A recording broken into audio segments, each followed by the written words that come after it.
बेटी अपने ससुराल से बददिल होकर मैके आ गई। बाप ने कहा, तुम्हारे हाथ का खाना खाए बहुत दिन हो गए हैं, आज मेरे लिए एक अंडा, एक आलू बॉयल कर दो और साथ में गर्मा गर्म चाय, लेकिन उन सब को 20 मिनट तक चूल्हे पर रखना। जब सब कुछ तैयार हो गया तो बाप ने पूछा, आलू चेक करो, ठीक से नरम हो गया है। अब अंडे को देखो, सख्त और बॉयल हो गया है। और चाय भी चेक करो, रंग और जायका आ गया है। बेटी ने चेक करके बताया कि सब परफेक्ट है। बाप ने कहा, देखो, तीनों चीजों ने गर्म पानी में एक ही वक्त गुजारा है और बराबर की तकलीफ बर्दाश्त की है। आलू सख्त होता है, इस आजमाइश से गुजर कर वो नरम हो गया।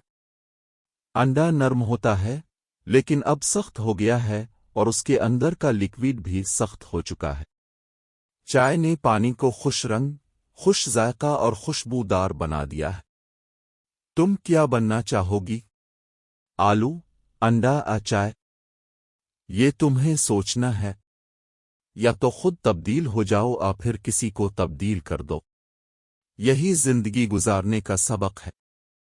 सीखना, अपनाना, तब्दील होना, तब्दील करना, ढलना, ढल जाना, ये इसी वक्त मुमकिन है जब जिंदगी साथ गुजारने का अज़्म हो, क्योंकि कम हिम्मत मंजिल तक नहीं पहुंचते, रास्ते ही में हलाक हो जाते हैं।